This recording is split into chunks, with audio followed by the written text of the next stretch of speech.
the January 19th, 2026 Crest Hill City Council meeting to order at 7 o'clock p.m. I would ask that everyone please rise for the Pledge of Allegiance to the flag and please remain standing after the pledge. I pledge allegiance To the flag of the United States of America and to the republic for which it stands, one nation, under God, indivisible, with liberty and justice for all. Today, as a country, we honor the life of Martin Luther King. So we certainly would like to celebrate his life. He was a wonderful man who was killed and died way too early in his life. But he did change the course of history for this country. And his death was not in vain, because it was because of his promotion of civil rights in the 1960s that made many changes that were long overdue. We as a country have come a long, long way, but we're not there yet. We still have a lot of work to do. But again, he did not die in vain. So as a city of Crest Hill, we certainly want to offer our condolences to the King family on their loss. And I would ask that everybody keep Martin Luther King and his family in your thoughts and your prayers today. And I would ask for a moment of silence in the honor of the life of Martin Luther King.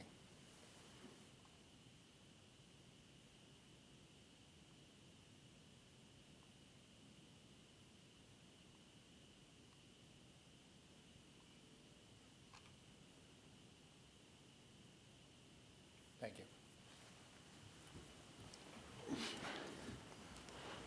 you. Roll call, please, Chris. Ray Solomon, Here. Jamie Malloy, I'm here. Scott Dyke. Here. Angelo Desario. Here. Darrell Jefferson. Here. Claudia Gazal. Here. Tina Oberlin. Present. Mark Sepiti. Here. Nate Albert. Here. Joe Kubal. Thank you. Okay, I did receive a text from Alderman Kubal. He is unable to be here this evening, so he is excused. We'll be moving on to number 4 of the agenda for citizens, special requests, or public hearings. This evening, we were supposed to have a business promotion by one of our newer businesses in the city of Crest Hill, Mr. Auto Care, which is located at 2424 Plainfield Road, unit number 500. The owner of that new business is Mr. Chris Maycuth. We had a grand opening ribbon cutting back in September, so he's been with us for about 5 months. I did receive a call from him at 6 o'clock this evening that he had a late customer come in to his auto repair shop. And like any good businessman, he's going to take care of that individual. So we are going to reschedule his business promotion in the very near future at one of our city council meetings. We'll move on to agenda item number 5. We have 12 consent agenda items this evening. If anyone would like to make any comments, public comments, in regards to the agenda items only, please step to the podium, state your name for the record, and your address is optional. For the record, let it be known that no one has approached the podium. Moving on, we do, as I said, have 12 consent agenda items this evening. Without going any further, does any of the elected officials on the city council ask that any of these 12 be removed for further discussion? I do, Mayor. Letter C and letter L for Rooster Bills. 6C and 6L. I'd like 6B.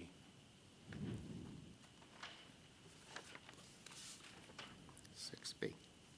Okay, with that being said, I will begin the reading of the other 9 items that are here, and then we'll have discussion after that for further discussion. So consent agenda item 6A is the approval of the minutes from the city council meeting held on January 5th, 2026.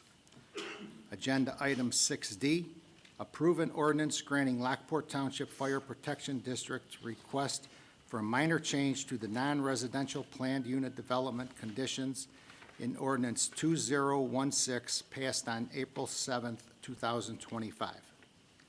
Agenda item 6E, approval of pay request number 36 from Vissering Construction Incorporated with direction to send it to the IEPA for approval and disbursement for a total amount of $241,593.01.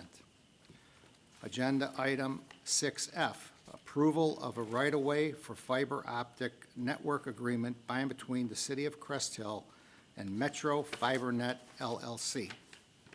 Consent agenda 6F, approval of a right-of-way use agreement for fiber optic network by and between the City of Crest Hill and Ripple Fiber Illinois LLC. That was 6G.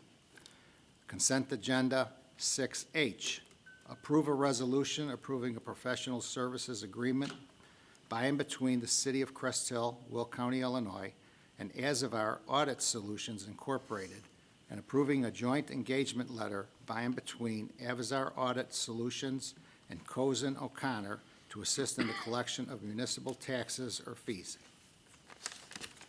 Consent agenda item 6I, approve a resolution approving a snapshot auto agreement by and between the City of Crest Hill, Will County, Illinois, and Spyglass Group, LLC. Consent agenda 6J, approval of the regular and overtime payroll from December 28th, 2025 through January 5th, 2026, in the amount of $305,183.41. Consent agenda 6K, approval of additional payroll police retention bonus in the amount of $75,000. I would ask for a motion for those 9 consent agenda items. I just have a question. When the alderman asked for the minutes to be pulled, I thought it was the same one I had a note on the January 5th minutes. There was a motion made, but the second was not included in the minutes. Page 11. Okay, with those changes, Chris, please. Is there a motion? So moved. Second. Motion by Alderperson Oberlin, seconded by Alderman Albert with the changes for 6A in regards to the second. Questions or comments? Roll call, please. Scott Dyke, Yes. Angelo Desario, Yes. Darrell Jefferson, Abstain. Claudia Gazal, Yes. Tina Oberlin. Yes. Mark Sepiti, Yes. Nate Albert. Yes. Motion carries. Thank you. Okay, with that being said, I believe it was 6B, approval of the minutes of the work session held on January 12, 2026. Alderman Jefferson asked for further discussion on that one. I will turn it over to Darrell. Okay, we had a motion that was granted for remote access to the meeting, and that the access of the remote access for Alderman Desario does not follow with the city ordinance that's in place. You stated he was out of town.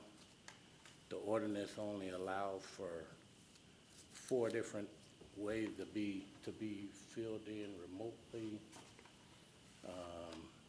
That's the old one.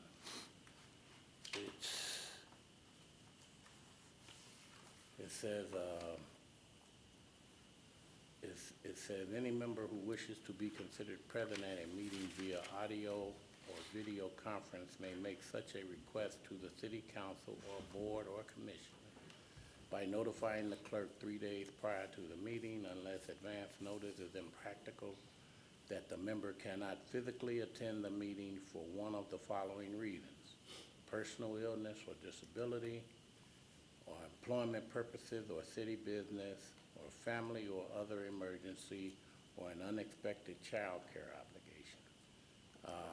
The reason you stated that he was out of town, that doesn't fall into the criteria of acceptability for being remotely attending a meeting. I'll turn over to our city attorney, Mike Stiff. I thought that it was due to employment. That's what our discussion was amongst staff, was that this was due to employment reasons. That's not what was said. I came in and viewed the minutes and I replayed it several different times to see if I heard something to that nature, but the reason was just being out of town. Well, I thought that the advance notice was given at the prior meeting by Alderman Cesario. It might have been not been during the meeting, it might have been after the meeting. I think he made mention that he would not be there. Again, I don't know where I got that from. Dan, do you remember? I mean, we had a discussion on whether employment of the city, or whether it was employment of the city or city business or employment, and we came to the determination that employment was covered. That was what my thought was, but maybe. If we go back to the meeting of January the 5th and pull those minutes, I don't think employment was the verbiage that was used. Again, when I was asked whether he could do it, that was my assumption. Now, I might be wrong. All right. I mean, I don't want to imply anything, but I just read the ordinance as the ordinance is written, and that terminology didn't fall within the guidelines of the ordinance.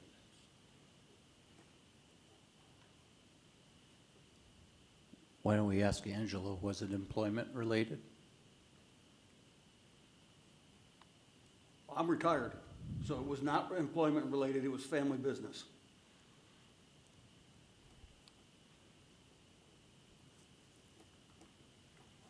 Would that suffice, Mike? Well, that would not suffice. I mean, again, the ordinance that you passed was consistent with what was changed in the Open Meetings Act to allow remote attendance absent in a disaster declaration. And the categories of legitimate reasons for it were that was placed in our ordinance was to mirror what was in the Open Meetings Act.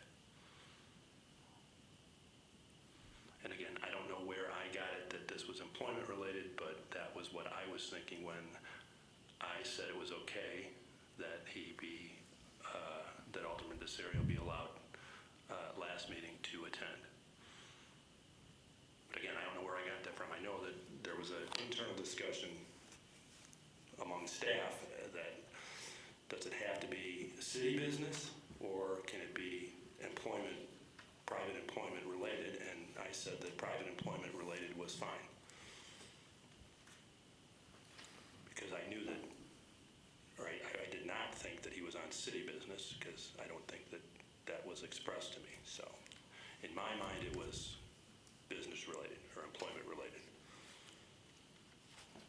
Would my position in the civic organization that I belong in, that trip was to Arizona was for, justify a business trip, seeing I'm on the board of directors for that organization? Gets into the interpretation of employment. I couldn't tell you what any case law might say as to whether being on a board of directors constitutes employment. Are you compensated? I am compensated for being a director of one of the charities that we manage, yes.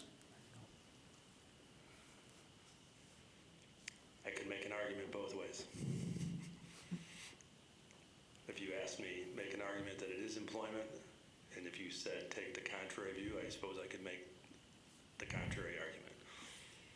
And again, I don't know what a court would say. I don't know what, I mean, I have not looked at any Open Meetings Act PAC opinions as to what constitutes employment, whether that's ever been looked at. Again, you amended your ordinance to mirror the Open Meetings Act.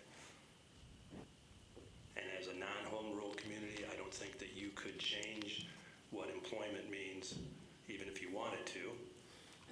So it really depends on what the PAC would think employment means. Again, I have not looked at that. Perhaps next time we can be a little bit more specific, so we don't go through all these issues, and I think we don't want to look definitely like that from- city that we're doing things I think from now on, shadiness. we're going to have to ask the person who wants to be remote when they are hooking in remote, if they're to state on the record the purpose of, or one of the four reasons that is met.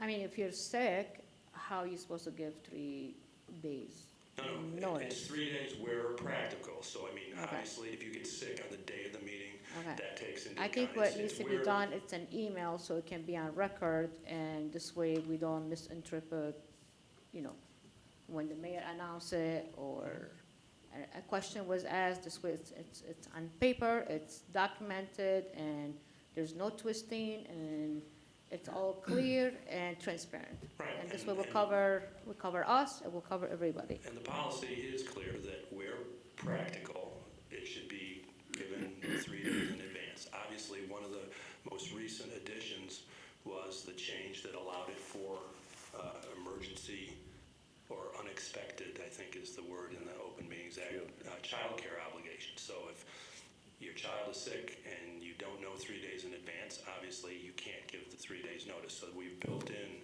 where practical. So obviously, if you know you're going to be out of town for work or out of town for city business, more than 3 days in advance, then the request should be in writing to the clerk. And usually it's, you know, in our experience, it's been for unexpected illness. I mean, Tina, you were out, I think we passed this right after you had a health issue where you couldn't be there. So, I mean, most times you're not going to get the notice because usually, in our experience, it's been the last minute illness or obviously the potential unexpected childcare. So, I'm simply going off of what was reflected in the meeting, and that just doesn't coincide with our ordinance. You know, if we'd have had that explanation in full, the reason, then we may not be having this discussion. But that's not what was reflected at the time, and that's what I'm going off of. so all we can do is go forward. I mean, it was not a voting meeting, so No, we moving did. forward We had several votes in that meeting. was not a final action voting It's a meeting. work session. It was a work session. Right, but the action taken in the work session becomes null and void because of the violation. There was no action taken in the work session. We got stuff on the agenda tonight that was in that meeting. Lockport. And we have a That was in that quorum, meeting. and we have a vote on the action items. So what we're gonna do, we just gonna violate the minutes? I don't know what we're violating. Well, the work session was not convened under the guidelines of the Open Meetings Act because the guideline was violated because of the allowance of a remote attendance to the meeting. And I don't think that his vote, whether he was participating or not, makes any difference here today when we have a quorum and the actual action and vote is taken. But I don't think it's the vote, it's the open act meeting. It's an open act meeting, it was present in the meeting virtually. Isn't that what the vote was? I mean, the votes are straw votes, they're not, right. And But an open meeting act, that's what the ordinance, we should look at it and reflect that, so we don't make these mistakes again. And had that vote caused it to be on the agenda today, because there was, if his vote swung getting something on an agenda today, then I think that maybe you could have a point, but I don't think it's. I think you misconstruing the point. His vote is not what at issue here. It's the violation of the ordinance. I'm not thinking about the vote. I give less than 2 cents about the vote. It's the violation. So what you're saying is this meeting tonight, any action taken tonight is not going to be valid? Is that what you're saying? Yes. Well, I don't agree with that. That's not my Well, legal you opinion. have your legal opinion, and I'll go and get an attorney, and we'll come back with my legal opinion. But in the meantime, this should be suspended until we have both legal opinions in place. Mayor, if I can make a recommendation, for these minutes, if council would like, there would be one way or another to either note that the attendance was either authorized or not authorized. As there was a quorum without one council member still there, everything was still valid that occurred during the last workshop. As there is a quorum currently, everything is still within this council's purview. So to address the item that is pulled, which is 6B, what council would need to do is just reflect that in the minutes to adjust it. And again, that would be up to council now to either determine that one council member's request to be present remotely is approved or not approved through the ordinance. And I don't know if you're going to get an answer, and that might have to be tabled so that the attorney could go back and do some additional research. But as the attorney just stated, there was a quorum with or without one council member there, so all the actions still would have been valid. Is there a motion for that?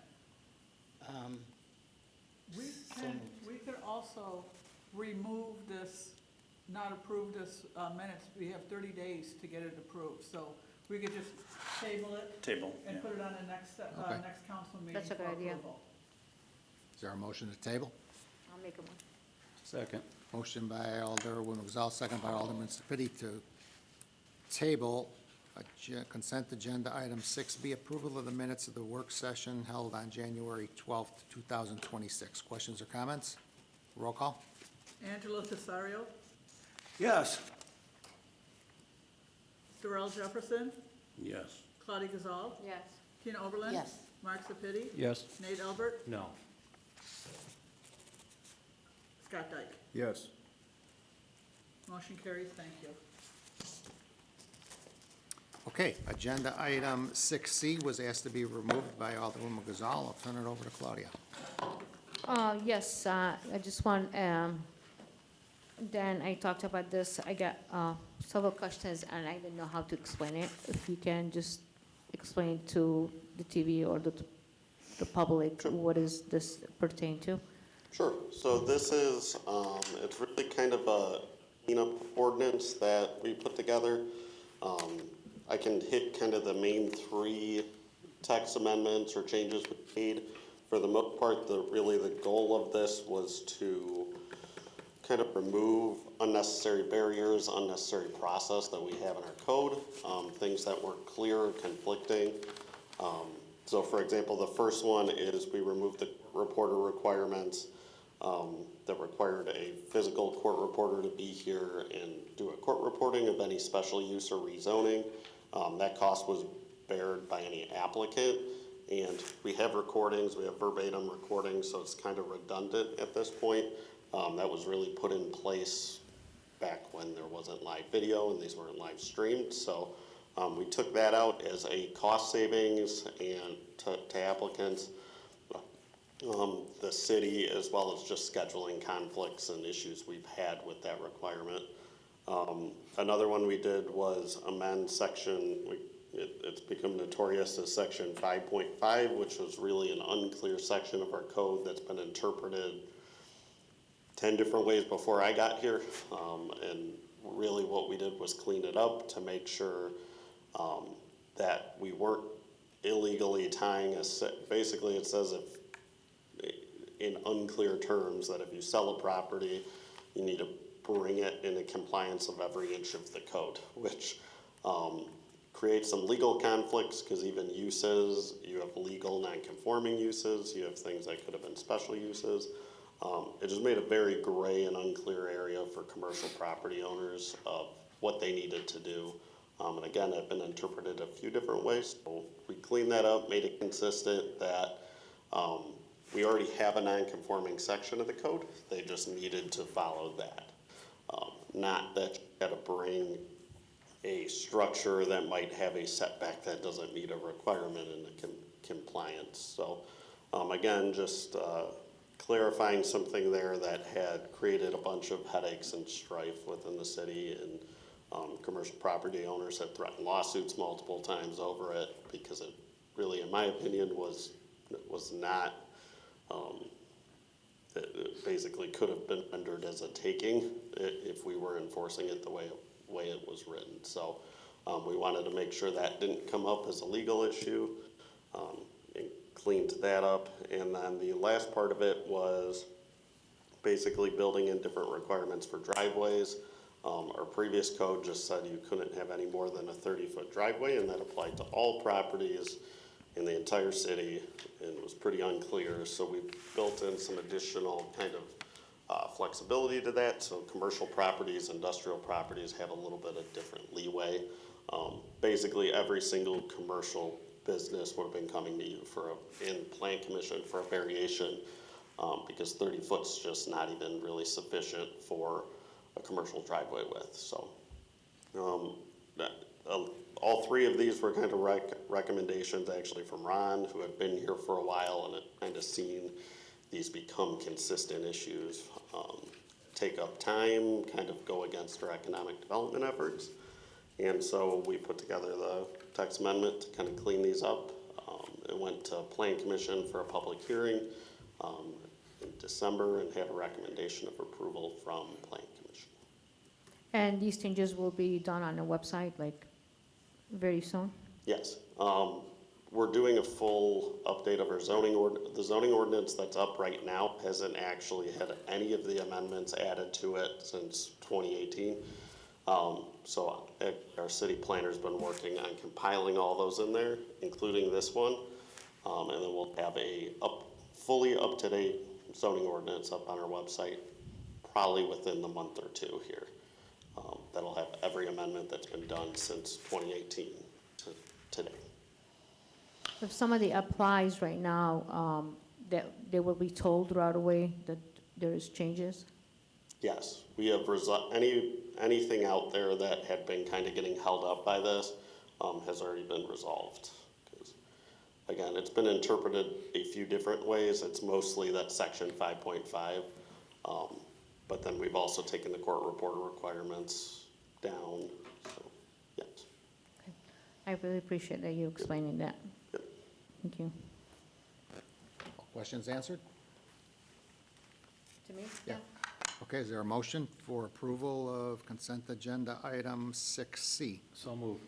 Second. Motion by Alderman Albert, seconded by Alderperson Oberlin, to approve an ordinance approving text amendments to the City of Crest Hill zoning ordinance, Code of Ordinances, and Development Handbook with respect to regulations governing non-conforming uses and structures, court reporter requirements for development applications, and parking lot, driveway, and street access regulations, case number TXT-25-2-12-1. Questions or comments?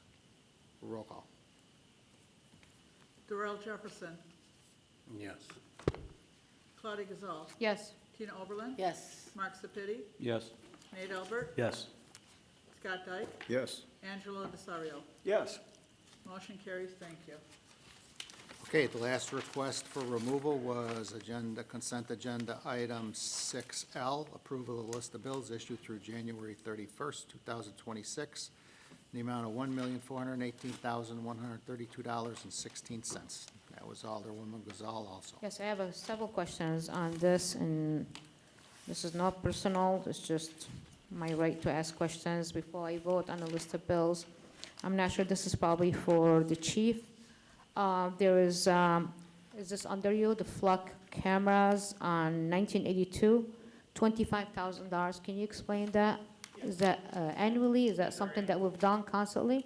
Correct. That's our annual payment that we make every year to flock the system that we have. And how many cameras we have? We only have 10. 10, okay, thank you. We're also expanding. We have now another additional 8 that are ETD cameras throughout the city in different locations. We're gonna have those from grant, you mentioned, right? Those were bought with the grant. Those Okay. were paid the first year with the grant. Okay, awesome. Thank you. The other question I have for the list of bills is 2074. I'm not sure who's going to answer this. It's probably the city administrator or the finance manager. The Julius Hanson got paid twice in 1 month. One was for $20,977.88. The second payment was $30,210.75.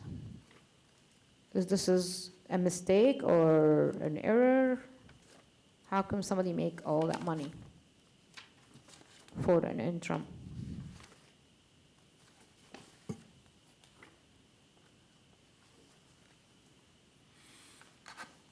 Can you list out what page you're As a page 210, 210? under MGT impact, number 2074. I would have to confirm, but most likely that was the bills submitted for the month of November and the month of December. So since his term concluded, normally MGT was billing us following the months as we were trying to get in for the end of the year. That would have showed up on this particular timeframe. So we'd have to go back and pull it up. I don't know if our finance director can do that now during the meeting, but as we get invoices, that's how, and it looks like that also occurred for Brian, who was our other interim position. So No, it there's, says Julius Hanson. No, So I- Brian made $8,208,000. There's two different bills for Brian, one for $8,075, one for $8,280. correct. That's where I was stating that there would have been two for Julius and two for Brian if this occurred with a November bill and a December bill. Still November and December, this guy made 50 grand.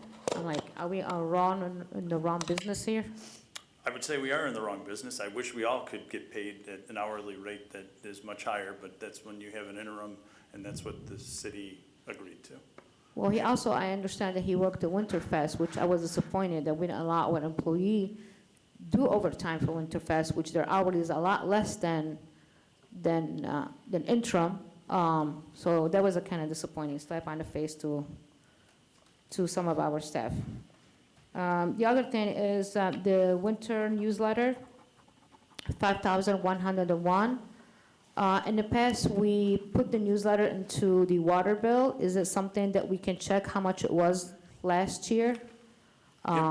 Because that's like a lot of money to just for people residents that just throw in the garbage. Well, I hope residents don't just throw it in the garbage, but we were paying around $3,600. I mean, we don't frame them. I mean, eventually, yeah, some read them, some they don't. Sure. So I don't think it's funny. Well, I'm not laughing. I'm saying that I hope people don't put them in the trash. I spent, and staff spent quite a bit of time working on the newsletter. It's about $3,600 is what we were paying in the past, so this is a little bit more. It's also several pages in addition to what the past newsletters have been. Did Okay. we send that out for somebody to do that newsletter? Did we do it in-house, or? We did have a graphic designer put the text that we put together. Okay, because I know when I was in Chicago at the municipal, my wife was with me, and her church, with their church bulletin, uses the same company, and you can make all kinds of stuff through their programs and newsletters, whatever. So I don't know if, we could look into maybe getting that program, or if we have it and we're not using it, maybe. We don't have, it's actually cheaper to have a graphic designer that has all of the versions of the software, so it's the Adobe software suite. It would cost us about $2,000, and it's actually between $300 and $600 each newsletter. So now that we've created the template, it will be less than $300. So that will put us on track to be less than actually us purchasing the software to use. All right, thank you. Can I interrupt? Sure. I did look at the invoices, and they were November, December bills from MGT for Julius's time. Wow, 50 grand. But how come one was $10,000 more? Not Between sure. 1 month and the other? Julius wasn't working on certain days during the holidays. There's overtime of 4,000 in December, plus an additional week in December. So we had 3 payrolls taken in December. Okay. When you say additional week, what does that mean? Well, he's got 1, 2, 3, 4, 5 weeks, weekly pays in there, plus the 4,000 in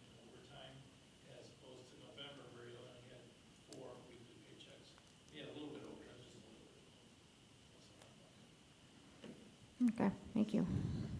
Okay, all questions asked, answered? Yep. Okay, I ask for a motion for approval for consent agenda item 6L, the approval of the list of bills. So moved. Second.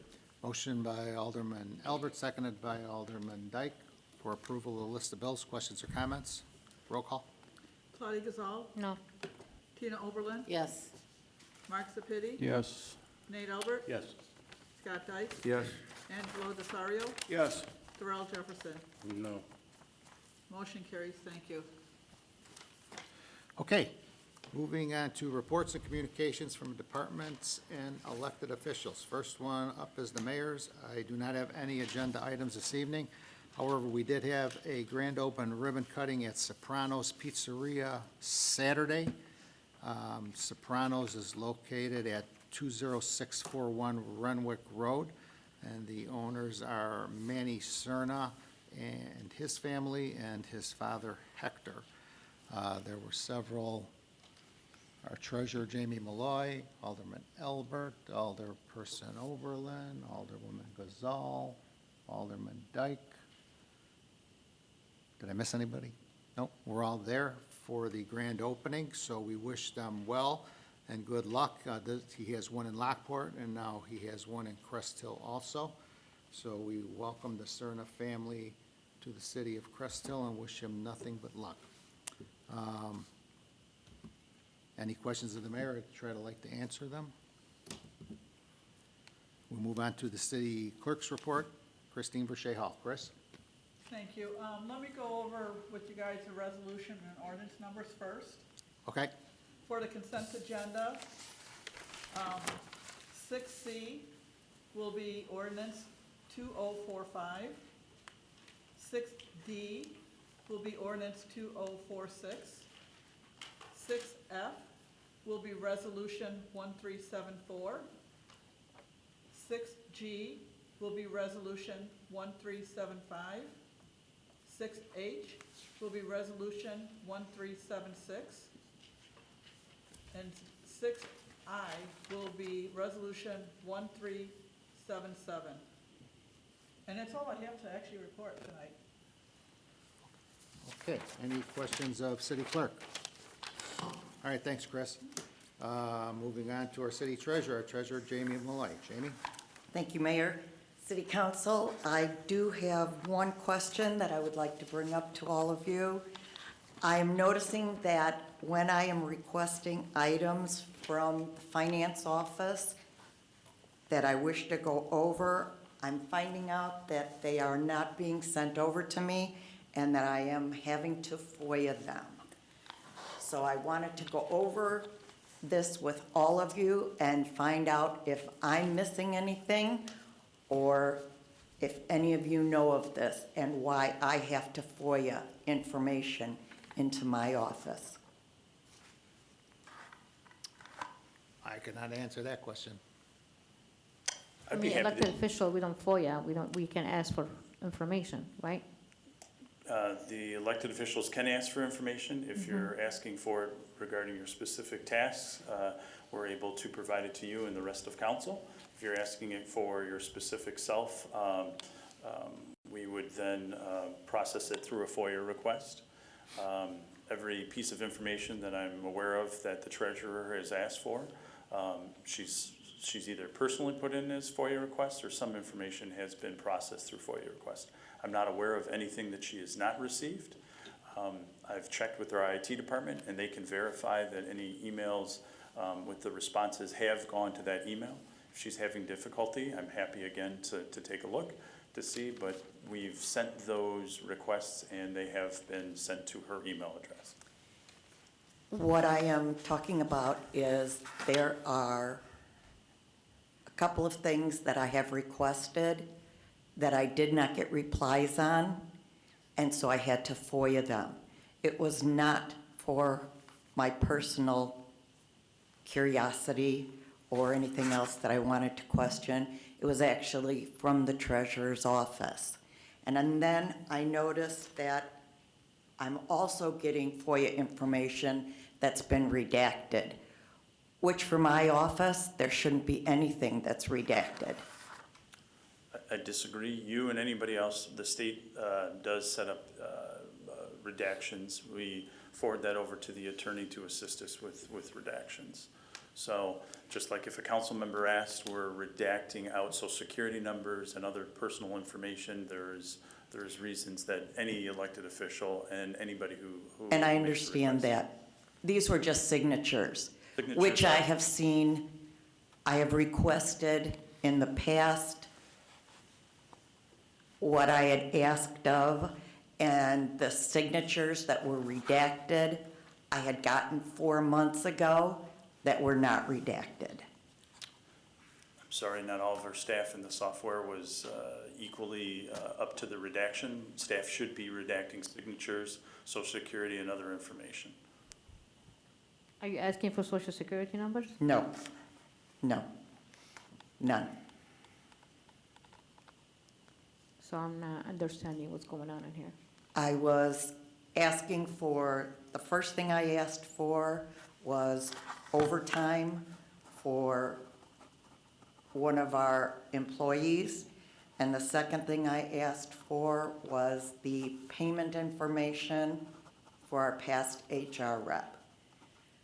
2 weeks ago, on the report, it showed that he had 87 hours. Per his contract, it states he cannot go over 40 hours without the mayor and the council approving it. So I requested a copy of his payment.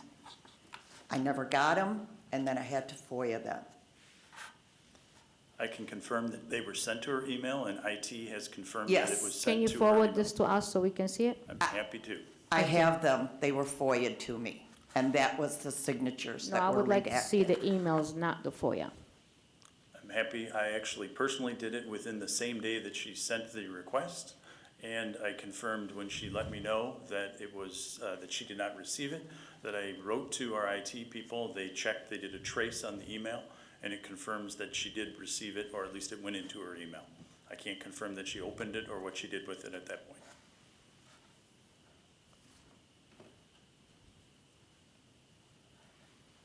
Okay, anything else, Jamie? Maybe you can show us your email later. Sure, I would be happy to, thank you. That will be it for me for tonight, thank you. Any questions of the I have treasurer? a question. Per the contract, about the 40 hours, was that approved to go over? He never worked over 40 hours in a work week. He did work in an overall pay period. That's a 2-week time period. So a work week is the up to 40 hours. His average hours were between 24 and about 34 hours per week.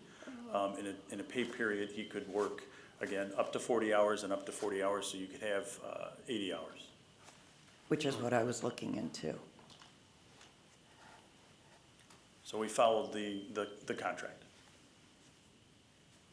Did you, probably perhaps you can give her a hard copy, it's not that hard to print, and, She asked for electronic copy, but I'm happy if you would like to. well, obviously she's saying she didn't receive anything, so I just hope we're not I did playing receive the games. FOIA, Your FOIA. right. But not the emails. So I went over that tonight. Okay. While I was in, thank you, yes. Okay, moving on to our city attorney, Mike Steff. Mike, No agenda items tonight. any questions of city attorney? I do. As we, Mike, if you noticed that we had a presentation last Monday for the SWAN. And I would like a little bit more clarification while we're advised differently. We were told that by repealing the ordinance, we will be presented by an attorney from SWARM. We all witnessed in that meeting that none of that happened. That is not correct, your information. So, with that said, despite the long-standing request comprehensive information, the council proceed with the vote by not granting an extra week to hold on this one. A lot of us here have sat and requested information, and we complain why we don't get all the information, why we don't get all the paperwork. And the fact that we were not granted that 1 week, I have an issue with it, but it's okay. You know, I hope to God that nobody's gonna be able to need to use this one time, some attorneys.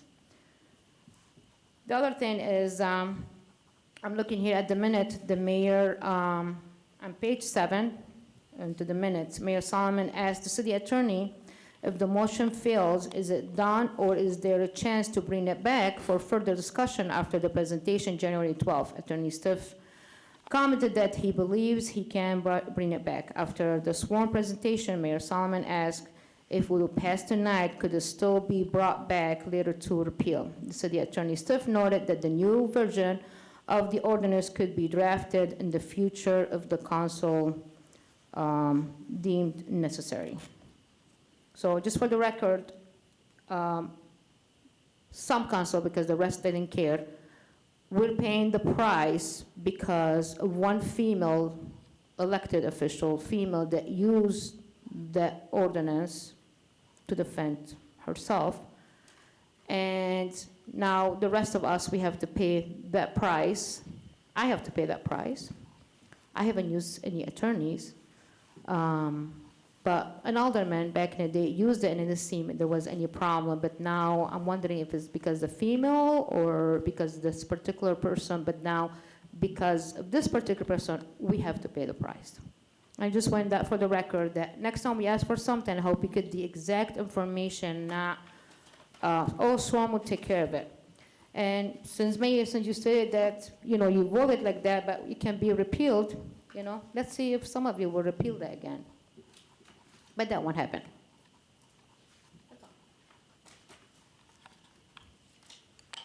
Okay, any other questions of the attorney?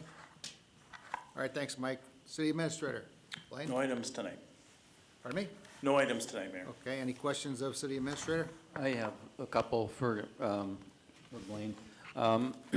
Just kind of circling back on a topic that was brought up in the past, but it's still kind of, I guess, in a holding pattern. I don't know how else to call it. But at the November 3rd work session, or city council meeting, I was asking about what the update was on getting work sessions to be televised and streamed onto YouTube.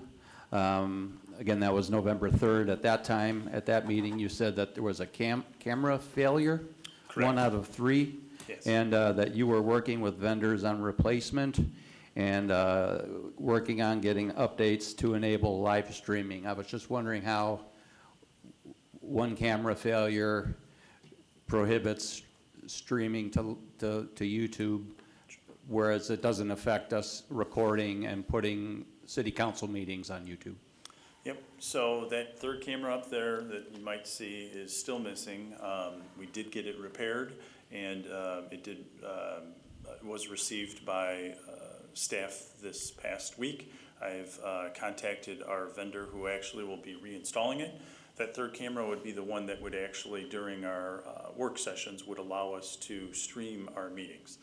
The 2 cameras that we currently have for the live broadcast are focusing in on council or if somebody's speaking, and the one up there would be focused on somebody at the podium. We need to have a dedicated component so that when we don't have an individual in the back recording our meetings, and that would be that third camera, or if we add an additional one to just do that. What I've been looking with our vendors to see if we actually have meetings that are using the space that is open right now with our chairs. So if council decides to have a work session, that we don't just have fixed, that we have the ability to do that. I've been working with our website vendors so that we would be able to basically click live and have that uploaded onto the YouTube through our website. So again, until I have the camera that we can test, or I come forward with additional cameras for us to use, that's still, I guess I would say, in a holding pattern. We did just receive the camera, so I mean, we've been in progress or process of getting that camera repaired. The value of those cameras, or the replacement cost, is around $6,000. So we were able to get it repaired for about $600.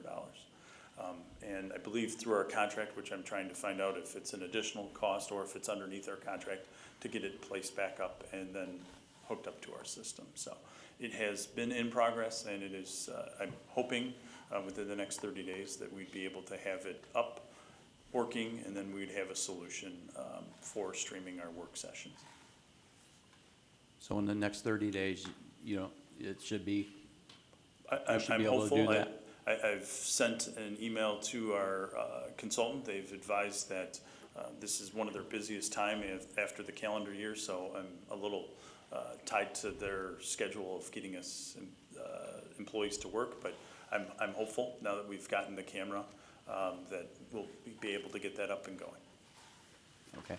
If it's not going to be ready and up and ready in the 30 days, will you please notify council? Because I think it's important that we keep, you know, give the residents as much ability to see their government in action, and work sessions is a very big part of that. Does anyone up here disagree with No, that? I agree, we've been asking for that for a while. Especially now with the consent agenda, we're not going over each item, so when we're voting, the resident don't know what we're voting for. Okay. I'm happy Thank to you for also, purchase additional cameras to have it uploaded and streamed live just through a wireless. It's not gonna be as good of a connection as the hardwire, but we can come up with alternatives if there is a immediate need or want or desire to have that up on YouTube. Well, if it's in the next 30 days, I don't think that's, Okay. but again, if it's not going to happen, please notify council. One other thing I think is important, and I would like it to be added to the next work session as a topic for discussion, is that, as some of you may be aware of, that the residents in the area that was referred to as Jasmine Creek has been dealing with an increased hardship due to the drainage situation over there. And I just think we could have it on a next work session to kind of have some discussion and brainstorm and have some ideas. Because there's been a lot of hardship, a lot of financial loss. Some homeowners have been dropped by their insurance companies as a result of damage in this area. So I think it's important that we could get it on the work session to talk about that. That's that post on Facebook, right, last week, that we're putting pictures, yeah.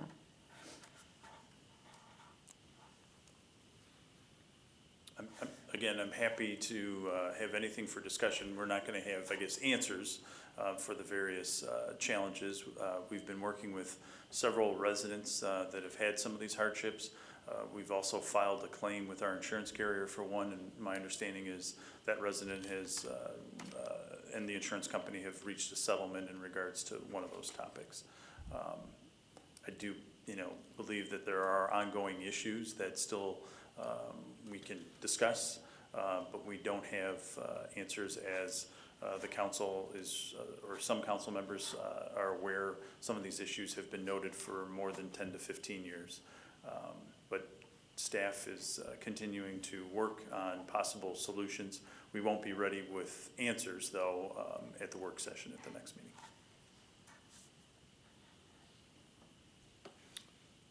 Okay. Are you done? Yes. I have a question for you, Blaine. A month into your hiring, you started this investigation, and we're at the 7th month. Can you explain what is taking so long? I understand the attorney that was doing this investigation was pregnant, and I think she had the baby back November? December. She was due in December. Baby came like the last week of November early. Okay. I'm not sure why this investigation taking so long, and we spent so much taxpayer on it. I'm not sure why initiated that. You stated that you did, but what initiated this big investigation? I think it's time for you, if you can talk to us, obviously publicly on that, to go in executive session and explain to us what's going on and why all these secret investigations going on, So I've provided counsel, I would have to look back to reference the date, but I explained to council that for the investigation, there was an attorney that was just noted that was overseeing those projects. She's taken her maternity leave, and my understanding is those are on hold during that time period. I don't have the information. That attorney has them under attorney-client privilege, and maybe our attorney can note if he knows when she'll be back. That's typically 3 to 4 months, so it might seem like there's a delay, but my understanding is there's not been any action that has taken place while she's been off. Well, at least you can tell us in executive session what's going on, you know? If that's your request, I'm happy to Yes, talk thank with you. the attorney. I'm sorry, bud? I said, thank you, that would be nice. Okay. You know, we've been waiting for 7 months now. The other thing is, I brought to attention of Alderwoman Oberlin, the storage room area for luncheon. I'm having big concern about it because that can turn on us and have some allegations. How do you know this particular person that is having lunch there? To me, it's like sitting eating lunch by a dumpster garbage is like inhumane. Like that should not be happening. I don't know why we're not taking actions when 2 of us have brought it to your attention. I have taken action. I've talked with the interim director and the current director. My understanding is that individual is no longer eating lunch in that particular location and is typically eating lunch in her vehicle. Lunch where? In her vehicle. She's chosen not to take advantage of our lunchroom or in City Hall or a lunchroom over in the police department. What about all the stuff in the back? There's a lot of personal stuff. I mean, it would be nice if we can put like some lockers, so. She does I have mean, it's one. obvious if you go back there, it looks like a lunch area. There's a lot of personal stuff there. She has left personal stuff from time to time in that location, yes. Not time to time, it's there all the time. So I just want to make sure we cover ourselves from not saying that we're putting somebody in the corner. We are not. That's at her own request, and both the past interim director and current director has had conversations with her. She goes in and out of that area to place trash and other stuff, so she does temporarily hang some of her equipment and other stuff in that location. She does have a locker, so she's able to put her personal stuff there if she so chooses. And that's the city's preference, that she would be able to utilize either one of our lunchrooms in the police department over at City Hall, as well as utilize a locker. And those are documented in writing, so the city is covered.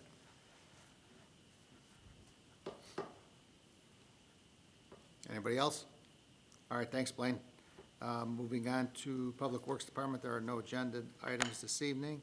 City Engineer, Ron Wiedemann. Ron, I don't have any report for council tonight. Do you have any questions? any questions of Ron? Make it simple for you.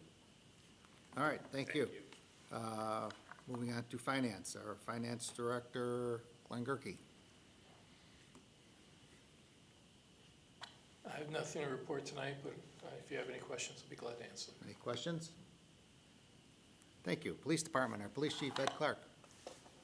No report this evening, but I'd entertain any questions. Any questions of the Police Department? Yes, I have a question. I have a lot of questions tonight. It was sent an email to us that the cameras were not working from December 25th to January 7th, and that is a little bit disturbing knowing that, because this is our safety and we spend a lot of money. I have several questions about that. Is there, who oversees these cameras and how many people? Well, currently, administration looks over the cameras, oversees the cameras. When you say The three of us, administration- the 2 deputy chiefs and myself. We did believe that there was some sort of a warning system. It was not working, so we had IT go back in and install it, and now we will be notified if there is any kind of issues in the future.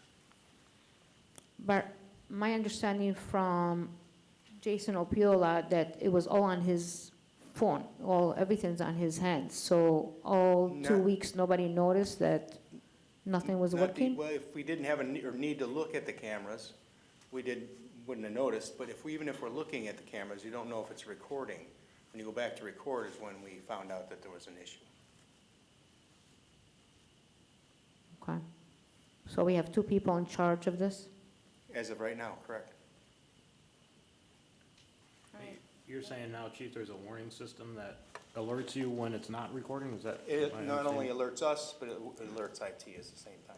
Oh, okay. So IT will be notifying you then? That's correct. Awesome. Thank you. Okay, thanks, Ed. Moving on to community development, Dan Ritter. Dan? Thanks. I have one item. It's to approve a resolution authorizing the execution of a fourth amendment to a contract for purchase of real estate by and between the City of Crest Hill and Quick Trip Corporation for the purchase of property located at 1610 Plainfield Road, Crest Hill, Illinois. This is the Fourth Amendment of the sale contract for the old City Hall to Quick Trip. As I explained kind of in the work session, we're through the first three amendments. We're really to extend what was a delay on IDOT's review about access to the site and what improvements they would have to do. We got through that. They got their answers. But now we have to get through some zoning approvals that are our process here. And they're scheduled to go in February to the Plan Commission, and those requests would be before you guys in March. So this extension allows either another 90 days or 30 days after their zoning approval, whatever comes first. Again, their goal and our goal is to get them through zoning approvals, and then they would close essentially as quick as we can after that, but at least within 30 days, we would have the closing. That's all I have for that. Any questions of Dan? We did discuss this at length last Monday evening, so I would ask for a motion for approval. So move. Second. Motion by Alderman Albert, seconded by Alderperson Oberlin, for a resolution approving and authorizing the execution of a Fourth Amendment to contract for purchase of real estate dated July 15th, 2024, by and between the City of Crest Hill and Quick Trip Corporation for the purchase of property located at 1610 Plainfield Road, Crest Hill, Illinois. Questions or comments in regards to the motion? Roll call, please, Chris. Mark Sepiti, No. Nate Albert, Yes. Scott Dyke, Yes. Angelo Desario, Yes. Darrell Jefferson, No. Claudia Gazal, No. Tina Oberlin. Yes. Motion carries 4-3. Oh, it'd be resolution 1378.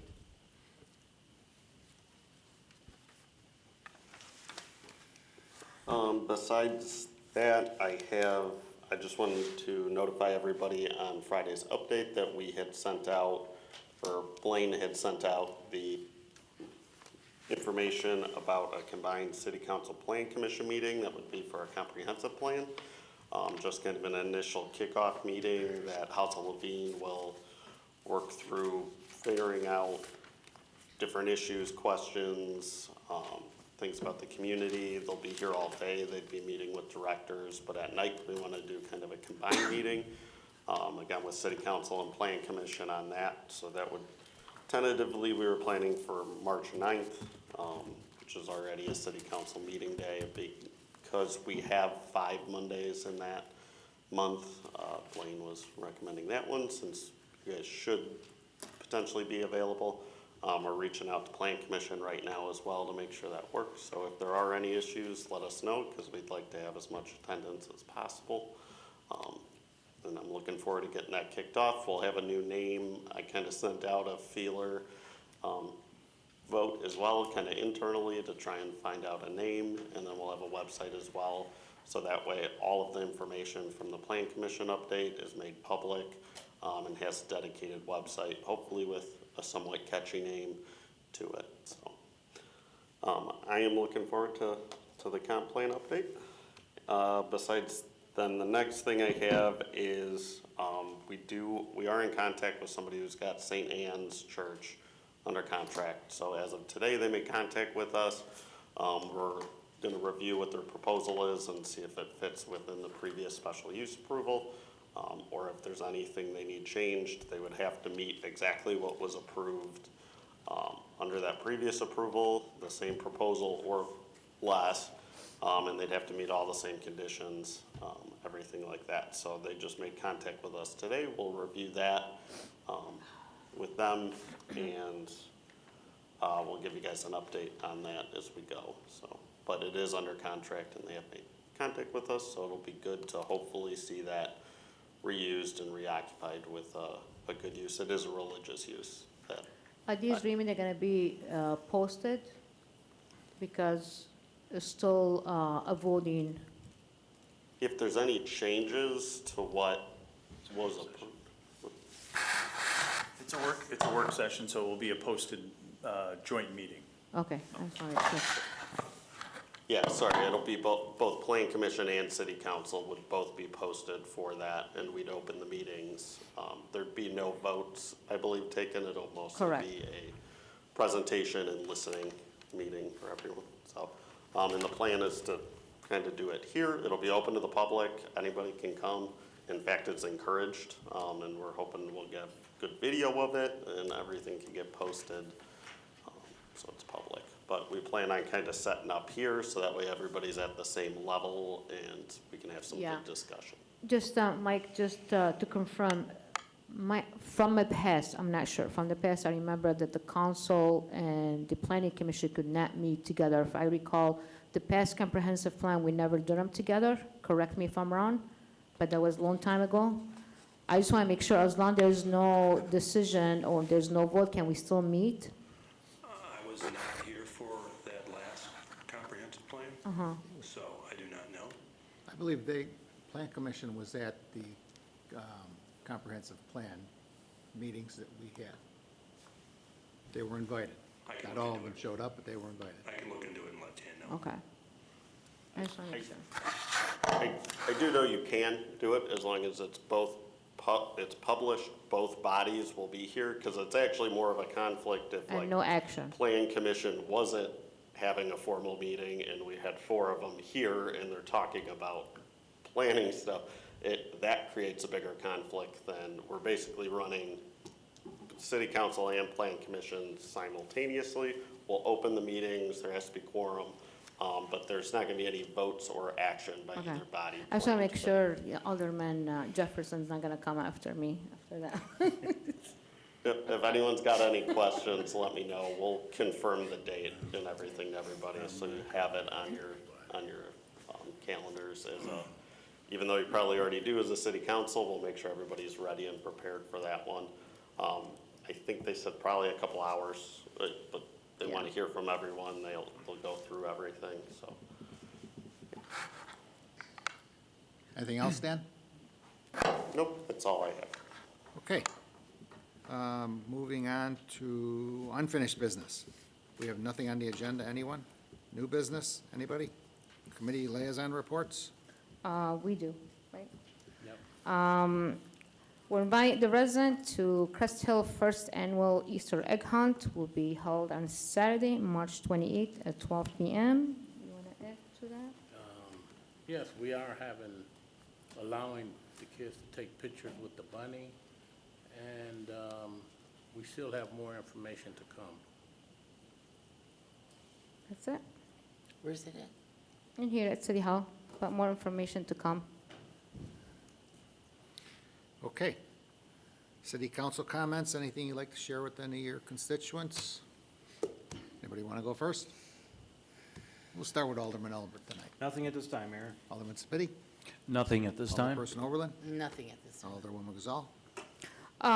Just to add to what you said about Martin Luther King, he stressed the need for leader with the sound of integrity, who love justice over publicity. But one of my favorite quotes for him, I have like a lot of them, and I use them all the time, but one of them is, we must use time creatively in the knowledge that the time is always right to do right. That's all, Mayor. Alderman Jefferson? Nothing at this time. Alderman Desario? Nothing at this time, Alderman Mayor. Dyke? Nothing at this time. Okay. Public comment. Anyone like to address City Council, please step to the podium, state your name for the record. Address is optional. Let the record show that no one has approached the podium. Mike, is there a need for an executive session? There is not. Motion to adjourn, Mayor. Second? We have a motion by Alderman Dyke, seconded by Alderman Desario for an adjournment. Questions or comments? Roll call, please, Chris. Tina Oberlin, Yes. Mark Sepiti, Yes. Nate Albert, Yes. Scott Dyke, Yes. Angelo Desario, Yes. Darrell Jefferson. Yes. Claudia Gazal. Yes. Motion carries, thank you. Okay, meeting is adjourned at 8:10 PM. Thank you and good evening.